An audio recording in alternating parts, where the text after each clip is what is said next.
Alléluia. Amen. Amen.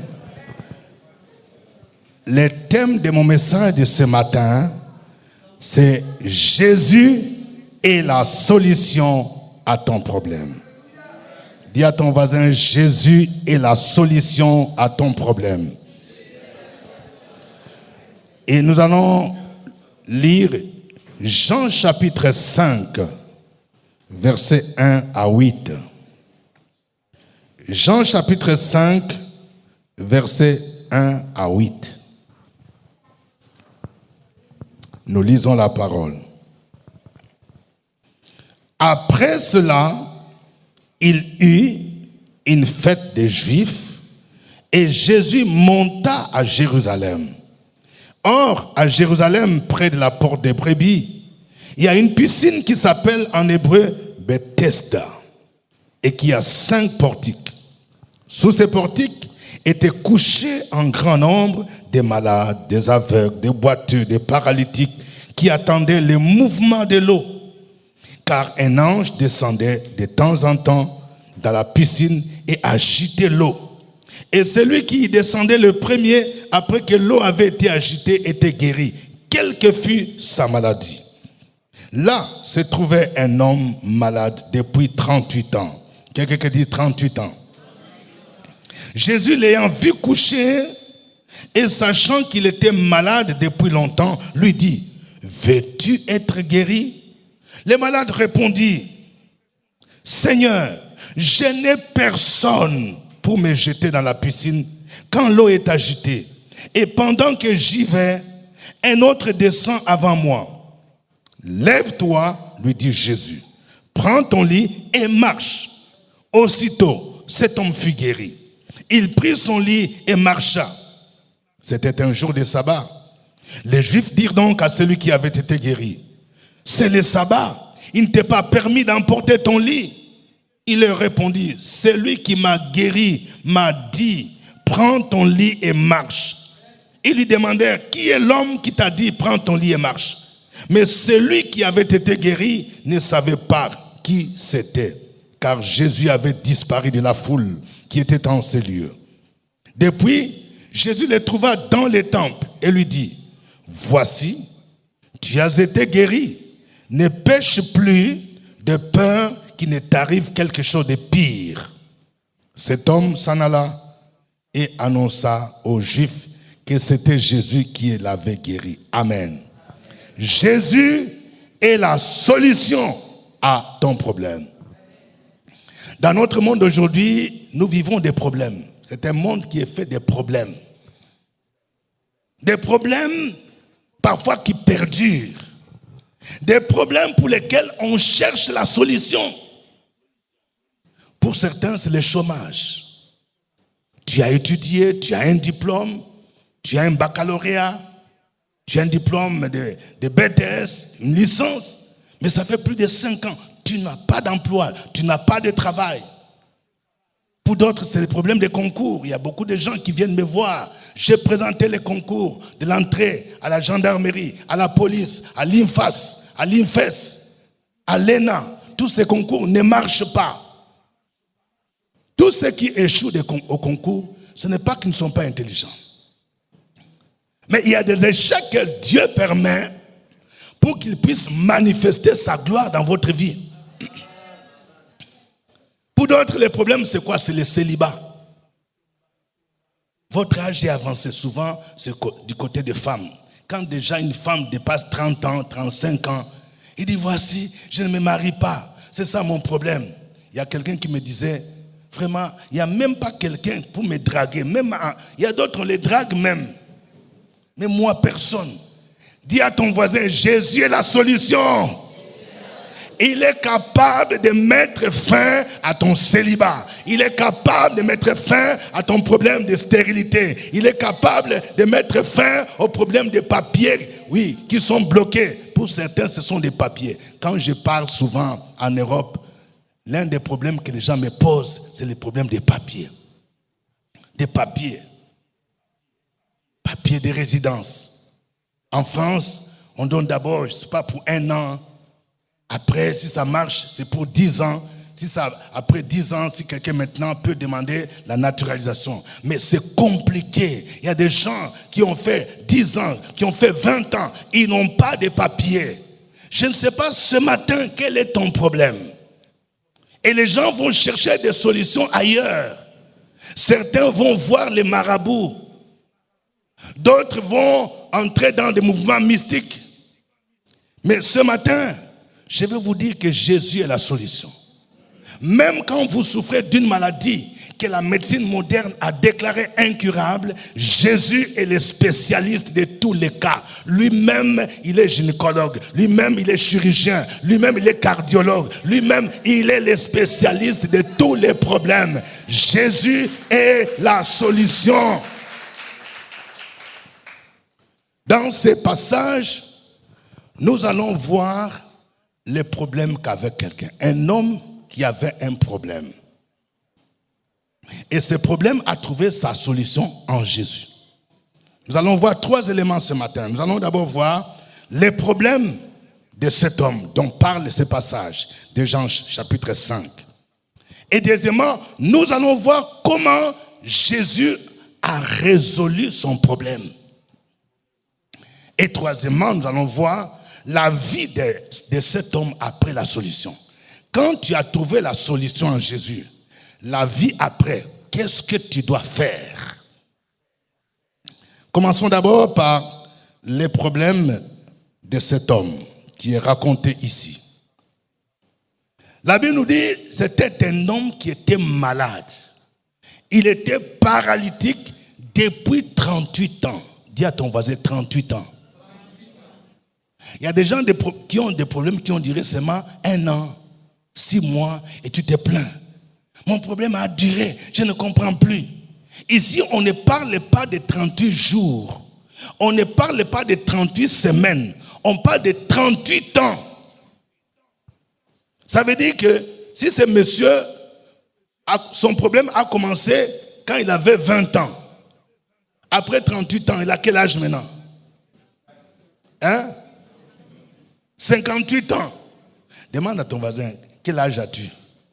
Quel est l'âge de ton problème? Parce qu'il y a des problèmes qui ont 1 an, d'autres qui ont 5 ans, d'autres qui n'ont que 6 mois et tu te plains. Je ne comprends pas. Cet homme, on dit 38 ans. Et il était couché. Il était paralytique. Ça veut dire il était une personne avec handicap. Il était toujours couché près d'une piscine appelée Bethesda. Il attendait la guérison. À l'époque, selon la croyance juive de l'époque, cette piscine avait des vertus curatives. C'est-à-dire que tu pouvais être guéri quand tu te jettes dans l'eau. Mais c'était compliqué, c'était un championnat. Ça veut dire comment il fallait être guéri. Les malades étaient couchés là. Il y avait des paralytiques, des aveugles, les boiteux. Ils attendaient. Un ange venait, il descendait. Peut-être c'est une fois par jour. Vous ne savez pas quand est-ce que l'ange va descendre. Est-ce qu'il va descendre à 7 heures, à 8 heures, à 10 heures, c'est pas à 15 heures. Donc tous les malades étaient là. Dès que l'ange descend, dès qu'il agite l'eau, c'est la première personne qui se jette qui reçoit la guérison. Donc, toi tu es malade, tu es paralytique, tu es extropié.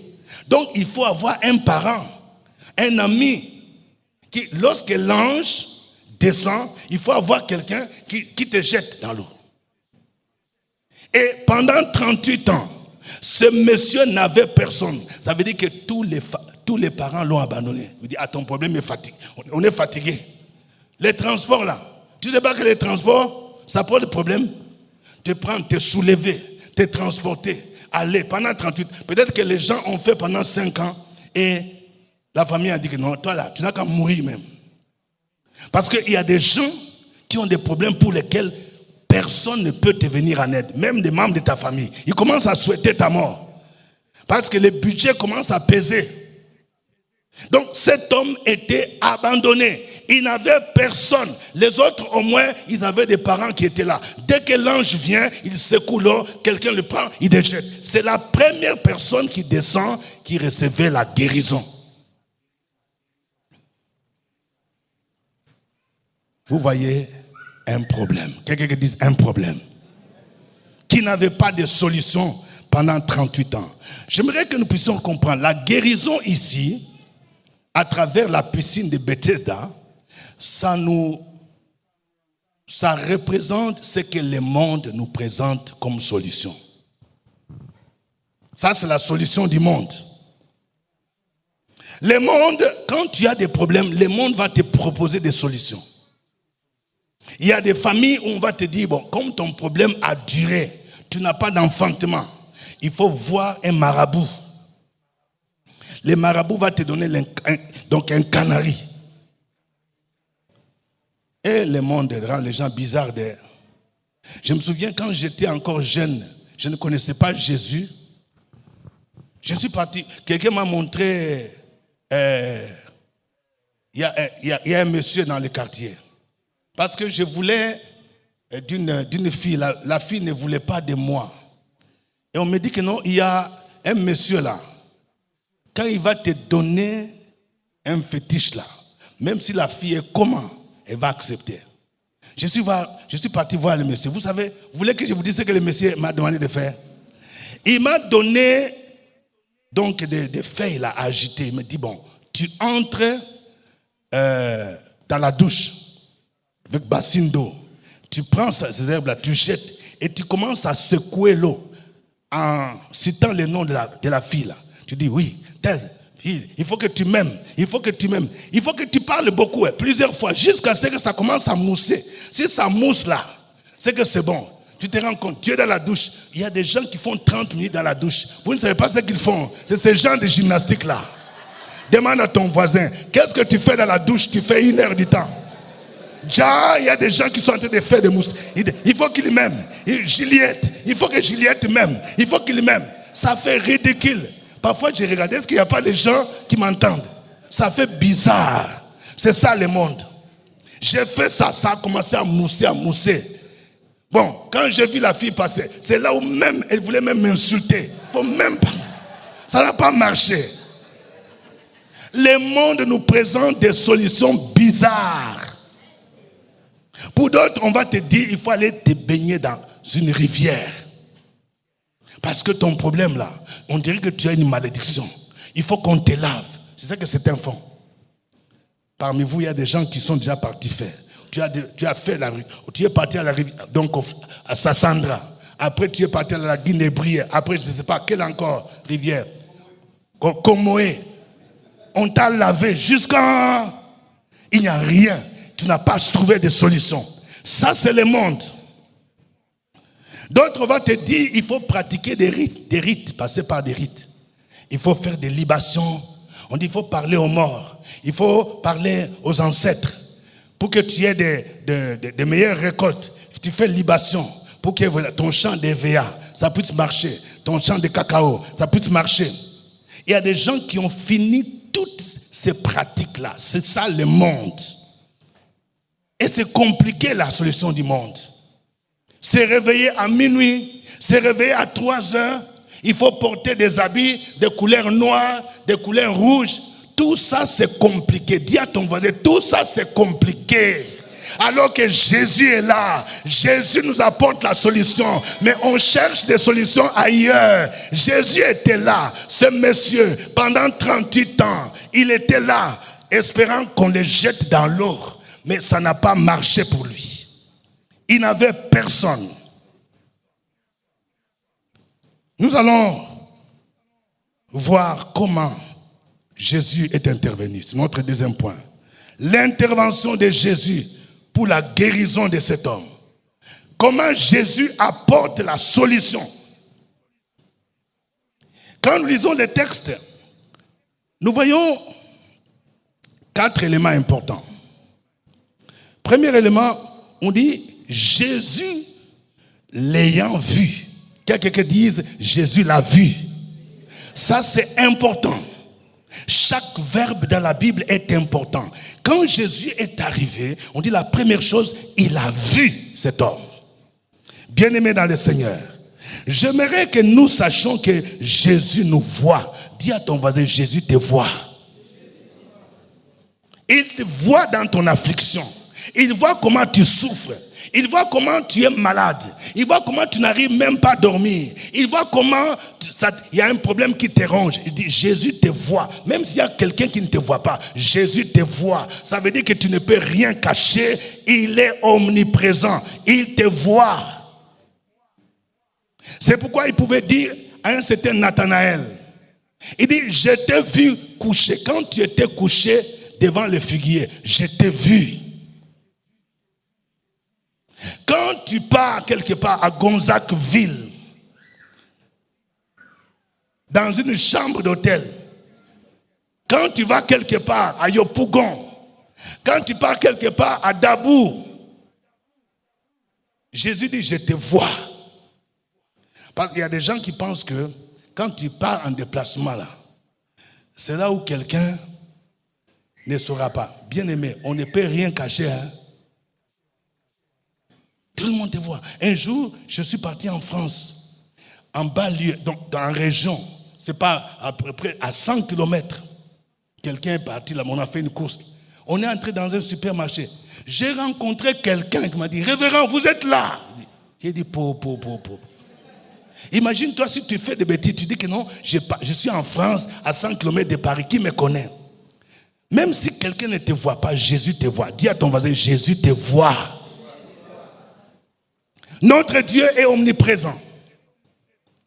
Lorsque les enfants d'Israël étaient maltraités par Pharaon, Dieu a dit à Moïse, j'ai vu la souffrance de mon peuple. J'ai entendu les cris qu'il lui faut pousser ses oppresseurs. Dieu voit. Il voit ta situation. Il voit ta souffrance. Il voit tout ce qui se passe dans ta maison. Il voit comment tu es persécuté. Je suis en train de parler à une femme. Peut-être que ta belle famille te persécute. Ton mari te persécute. Il y a des choses qui se passent la nuit. C'est compliqué. On m'a raconté l'histoire d'une femme qui était persécutée par son mari. Quand la nuit, les gens se réveillent là, vous allez croire comme si ça va très bien. Mais la nuit là, il y a des gens qui frappent femmes. Eric, il ne faut pas frapper notre sœur là. Il y a des gens, comment tu vas frapper? Ça c'est démodé ça. Aujourd'hui, au 21e siècle, frapper femme. Frapper des coups de poing. Coum.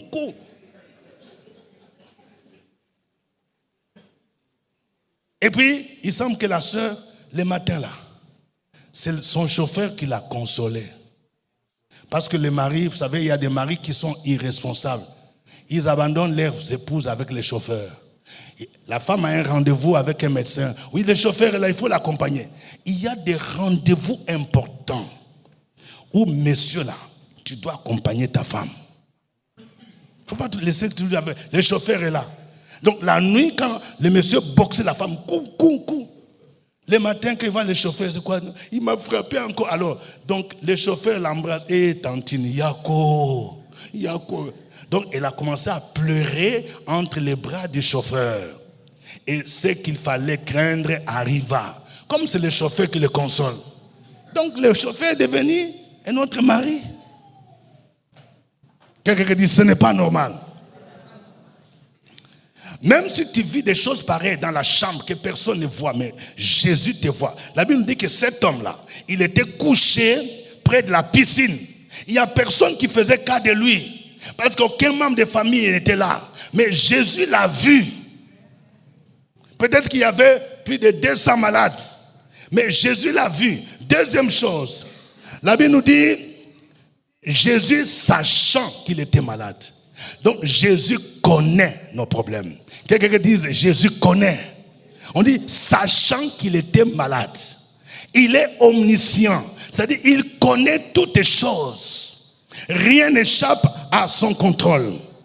Il connaît. Sachant qu'il était malade. Jésus n'a pas besoin de faire le scanner pour connaître de quoi tu souffres. Il n'a pas besoin de radio. Il n'a pas besoin de faire des examens de sang complets, gouttes épaisses. Donc, tout ce que les gens demandent, vitesse de segmentation, il y a des examens parfois bizarres qu'on demande. Jésus n'a pas besoin de tout ça. Il n'a pas besoin de scanner. Lui, il connaît exactement de quoi tu souffres. On dit, il connaissait même la durée du problème de ce monsieur. Il était malade, il était paralytique depuis 38 ans. On dit, sachant qu'il était malade. Troisième élément, Jésus lui pose une question. Veux-tu être guéri? Bien-aimé dans le Seigneur, j'aimerais que nous sachions, bien que Jésus soit omniscient, il sollicite votre volonté. Parce que beaucoup de gens ne comprennent pas. Il y a des gens qui disent, bon, si Jésus, il connaît, non? Il connaît que j'ai besoin du travail. Mais réfléchissons un peu. Même dans la vie sociale, les présidents de la République, les maires, ils savent qu'il y a beaucoup de jeunes qui sont des chômeurs. Vous avez besoin d'emploi.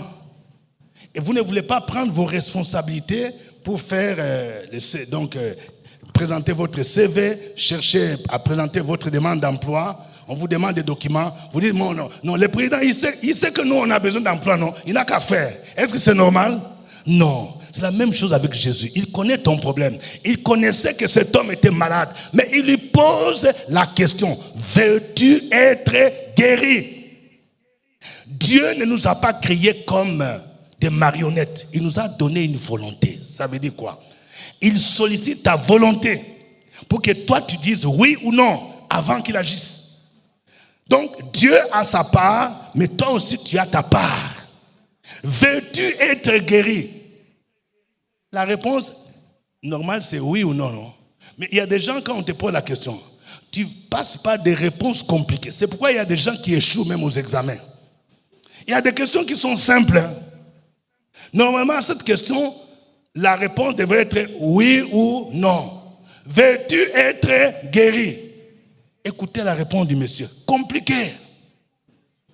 Seigneur, je n'ai personne pour me jeter dans la piscine quand l'eau est agitée.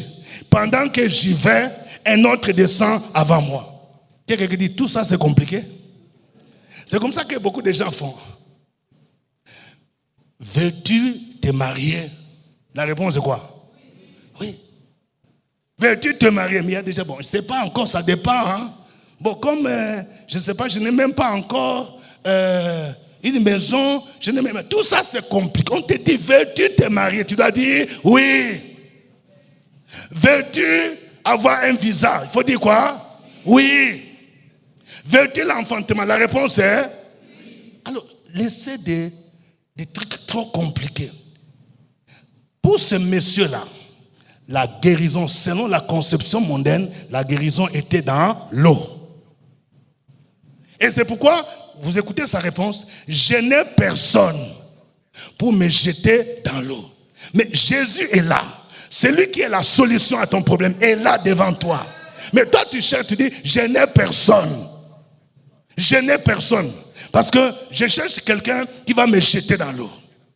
Ne continue plus à chercher la solution ailleurs. Là où Jésus, le roi des rois, le fils de Dieu, le Dieu puissant et fort, il est là. Il est capable de débloquer ta situation. Il est capable de débloquer ta situation. Il est capable de te guérir. Il est capable de débloquer ton problème de foyer, ton problème de mariage, ton problème de santé. Il te dit, veux-tu être guéri? Ne cherche pas ailleurs.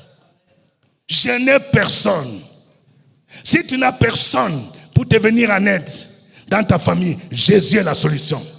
Si tu n'as personne pour débloquer ton problème de concours, Jésus est la solution.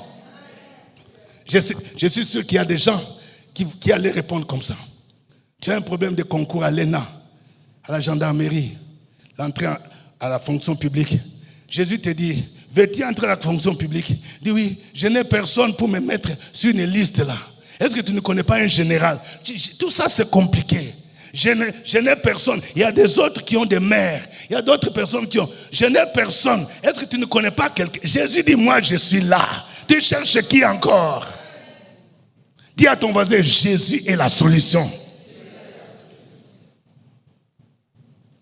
Ne cherchez pas la solution dans le monde.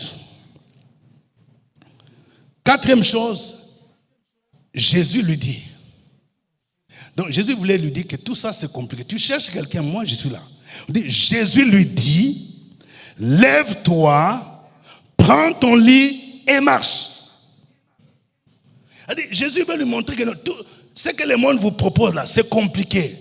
Avoir quelqu'un va te jeter dans l'eau, tout ça là. Moi je n'ai pas besoin de ça. Moi je te parle. Ma parole a une puissance. La Bible nous dit que la parole de Jésus est esprit et vie.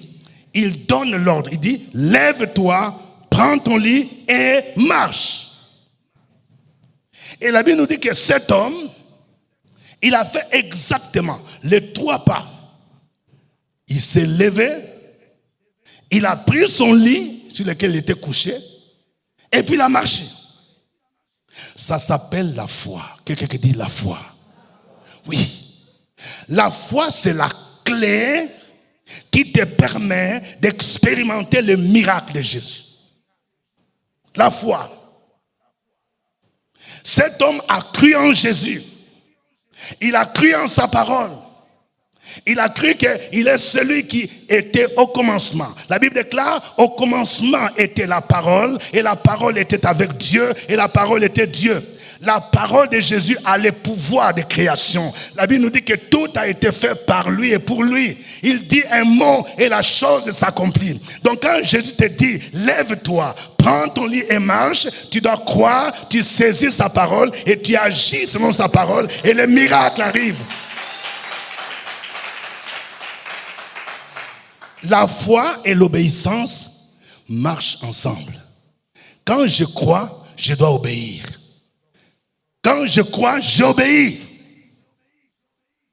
Il y a des gens qui disent qu'ils croient, mais ils n'obéissent pas. Imaginez-vous, c'est en ceci que la foi semble être une utopie pour le monde.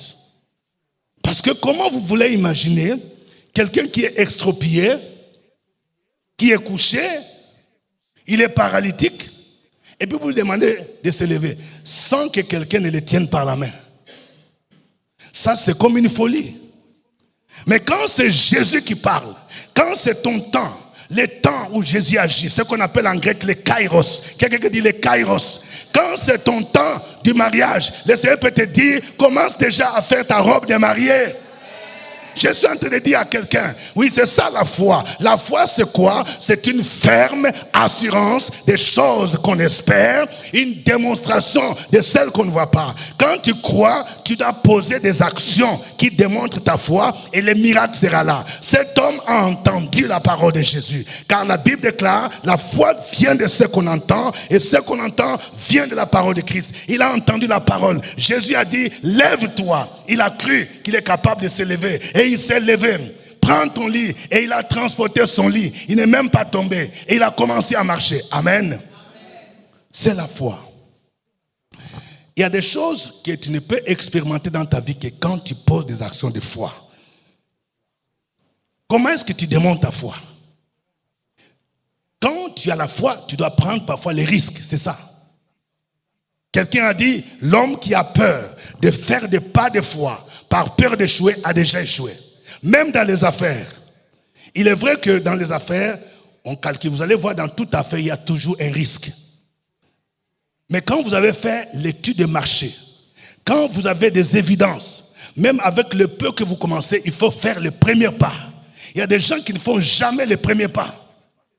Même dans les mariages, il faut le premier pas.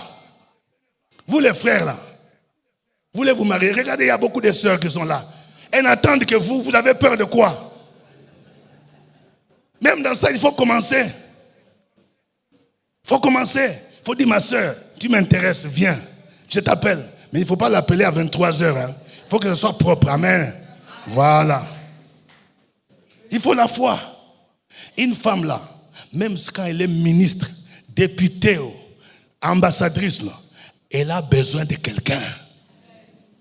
Elle a besoin de quelqu'un. Même ça, il faut. Jésus dit, le temps de ton mariage est arrivé. Mais toi, tu es là toujours, tu es là. Tu veux que la femme vienne, normalement ce n'est pas la femme qui va commencer, c'est toi qui commences. Va quelque part, prends tes responsabilités, alléluia. Vous voyez, Jésus dit, lève-toi. Ce monsieur, c'est lui-même qui devait se lever. Jésus ne l'a même pas pris par la main. Ne demande pas à Jésus de faire ce que toi-même tu dois faire. Si tu restes passif, rien ne peut changer dans ta vie. Cet homme a cru, cet homme s'est levé. Il a pris son lit, il a marché. Et la Bible dit, aussitôt, il fut guéri. Quelqu'un qui dit aussitôt. Ça veut dire qu'il y a des choses que le Seigneur peut déclencher dans ta vie aussitôt. Des choses qui ont duré, un problème qui a duré pendant 5 ans, pendant 10 ans. Quand Jésus te touche, aussitôt il y a des blocages. Je suis en train de dire à quelqu'un, c'est la saison, c'est le mois de juillet, c'est le mois de repos. Aussitôt, ton problème est débloqué. Aussitôt, ton problème de finances, ton problème de déménagement. Aussitôt, Jésus est capable de te toucher et de changer. Aussitôt. Regardez notre sœur, Marie-Josée. Il y a des années en arrière, on priait, Seigneur, je veux mariage. Ça s'est dépassé ça.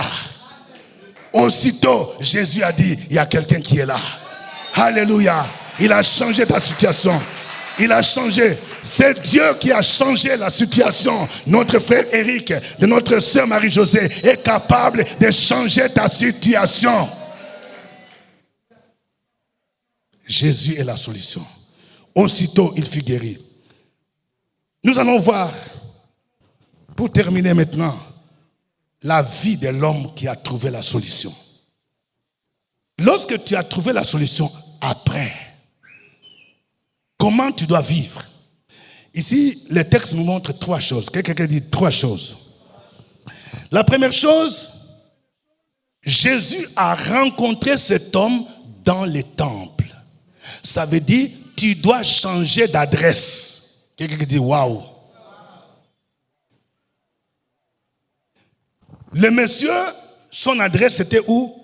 À la piscine de Bethesda. Pendant 38 ans, il était là, attendant le mouvement de l'eau. Mais quand Jésus le touche, ce monsieur, on ne va plus le retrouver là. Quand Jésus t'a touché, quand Jésus t'a béni, tu dois changer d'adresse. Ne me cherchez plus là-bas, oh. Dieu a changé mon adresse, oh. Ne me cherchez plus là-bas, oh. Il y a longtemps que j'ai ménagé. Tu étais dans l'adresse des célibataires. Les gens là, qui prennent toujours les choses au marché. Parce qu'il n'y avait personne pour faire la sauce. Notre frère Éric là, maintenant tu ne peux plus prendre les choses qu'on prend à la rue là-bas. Il faut mettre pour moi à loco là. Non, à loco. Il y a quelqu'un qui fait la sauce. Tu changes d'adresse.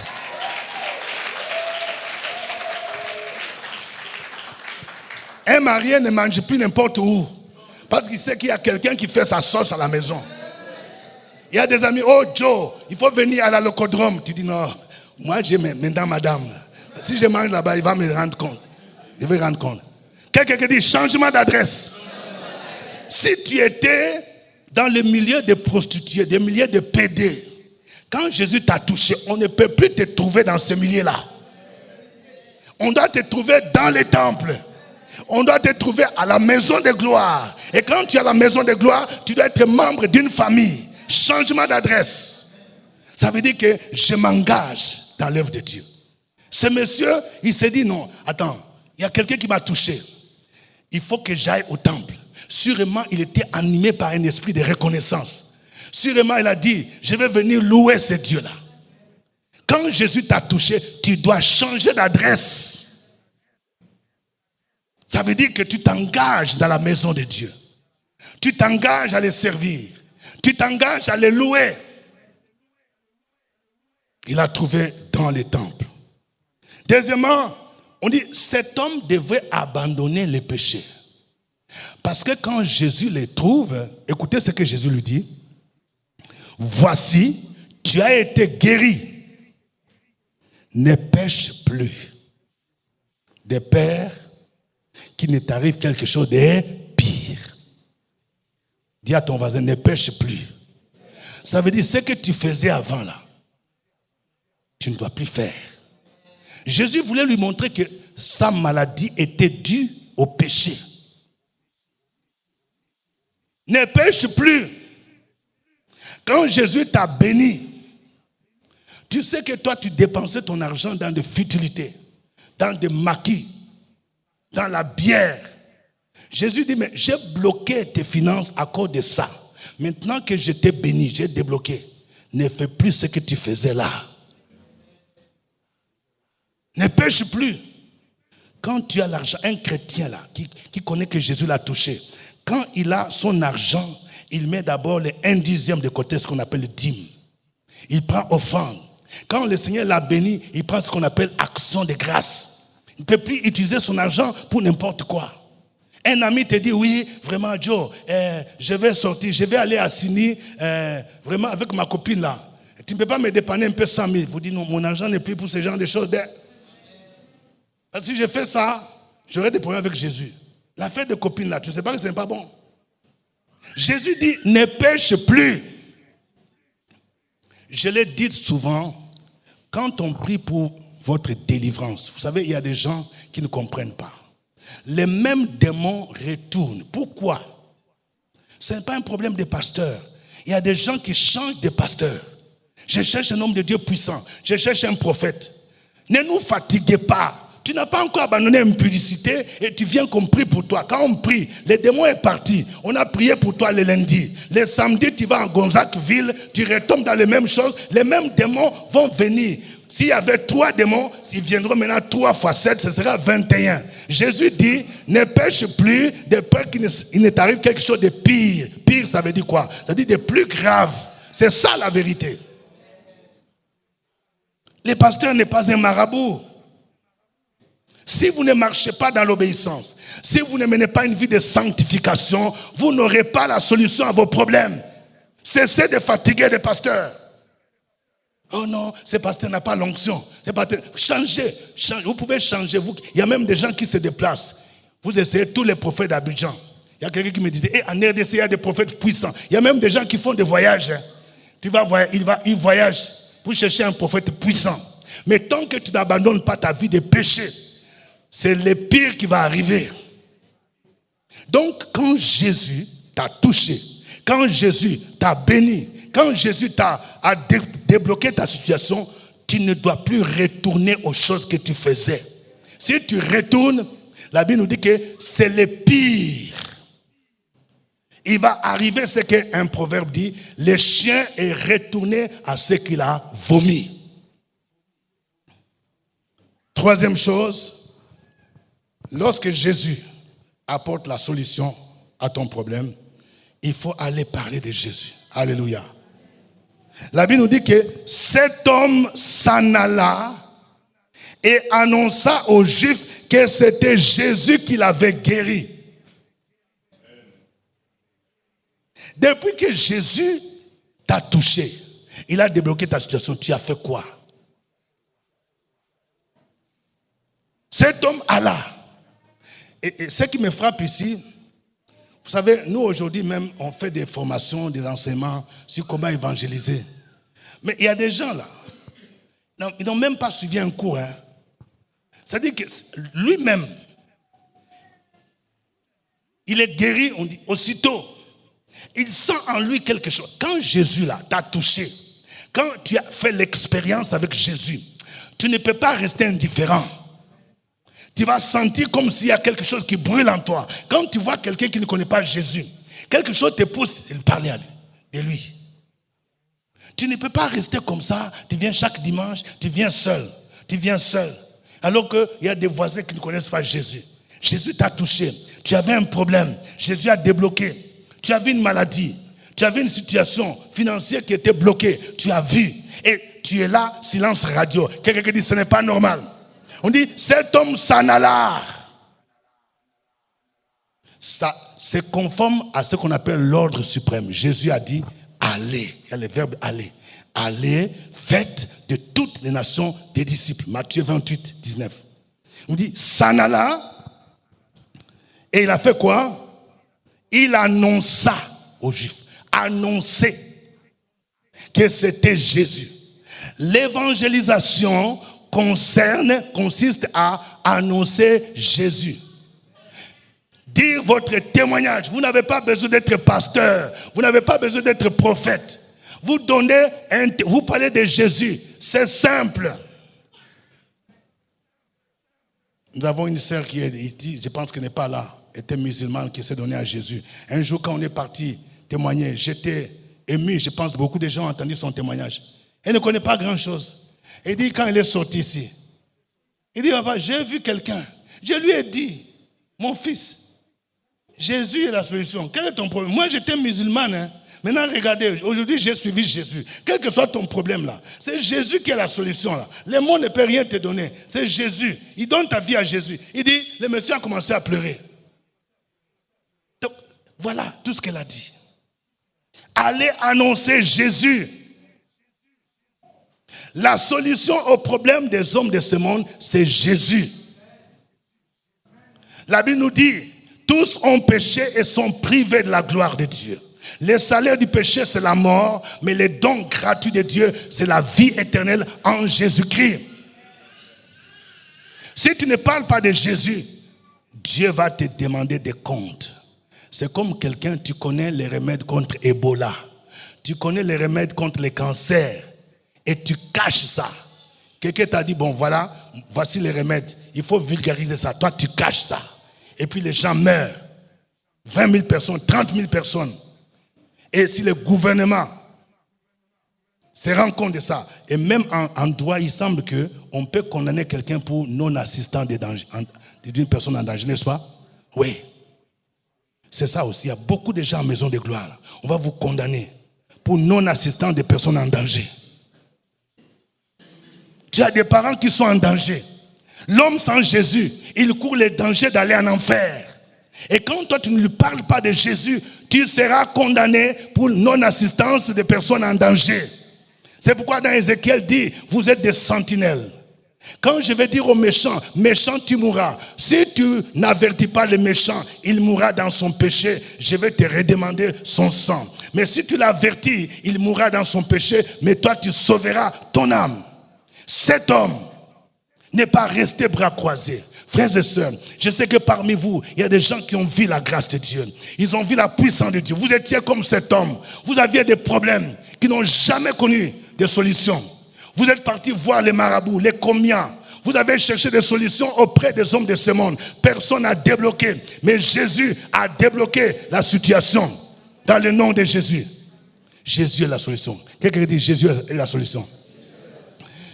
Pendant cette semaine, mon compte WhatsApp était bloqué. J'ai expérimenté. Mon compte était bloqué. Souvent, quand le compte est bloqué, il y a des choses qu'on fait. On envoie un message à WhatsApp. Après le matin, il dit, bon, ok, voilà, on t'envoie le code de vérification à 6 chiffres. Ce code est envoyé sur ton SMS. J'ai essayé les SMS. Ça n'a pas marché.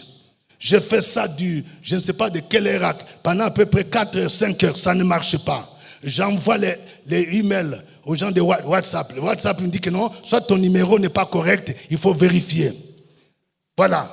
J'ai appelé une sœur qui est là. On dit, bon, il faut appeler tel numéro à Orange. Je suis parti à Orange. Orange voit les techniciens. Les techniciens disent que non, ce n'est pas à notre niveau. C'est au niveau de WhatsApp. Nous sommes incapables de faire ça.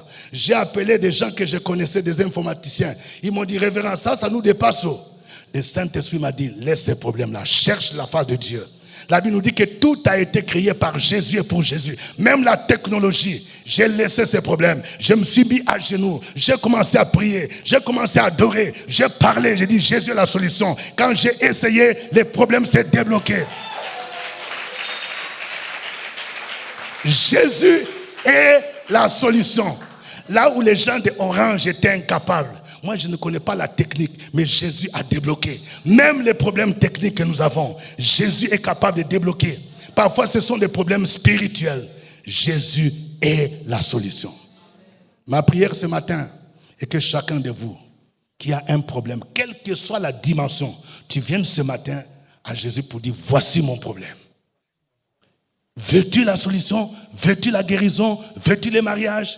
Veux-tu l'argent? Tu vas dire, Jésus, voici mon problème. Et quand tu lui présentes ton problème, tu dois agir par la foi. Il faut poser des actions de foi. Et quand Jésus t'a touché, il faut apprendre à aller parler de lui. Amen. Que Dieu bénisse sa parole. On va s'élever. Nous allons nous lever pour prier le Seigneur. Alléluia. Merci Seigneur. Oh, tu vas lever ta main. Tu vas dire merci au Seigneur. Parce que c'est lui la solution à ton problème. Dis à Jésus merci parce qu'il est tout puissant. Dis que tu crois que ce qu'il a fait dans la vie de cet homme, il est capable de le faire dans ta vie. Parce qu'il est tout puissant. Dis-lui merci. Parce qu'il a dit qu'il connaît ton problème. Il voit ton problème. Là où personne ne peut te venir en aide. Tu as cherché des solutions. Tu as cherché des amis qui travaillent à la présidence, à la primature. Personne n'a pu débloquer ta situation. Si tu as entendu ce message, c'est pour dire que Jésus va opérer un miracle. Ton problème d'argent que tu attends, Jésus va débloquer. Je suis en train de dire à quelqu'un, avant la fin de ce mois, il y a quelque chose qui va se passer dans ta vie. Prends Jésus au sérieux. C'est lui la solution à ton problème. Cesse de regarder vers les hommes de ce monde. C'est lui la solution. Parle à Jésus. Dis Jésus, voici mon problème. C'est lui la solution. Alléluia. Merci Seigneur. Merci Seigneur. Alléluia. Merci Seigneur. Jésus, Jésus, Jésus, tu es élevé au-dessus de tout. Chantons Jésus, Jésus, Jésus. Parle à Jésus. Dis à Jésus, c'est toi. Alléluia. Si tu crois qu'il est élevé, présente-lui ton problème. Parle à Jésus. Merci Seigneur. Merci Seigneur. Jésus. Parle à Jésus. Quel est ton problème qui a duré? Jésus. Tu es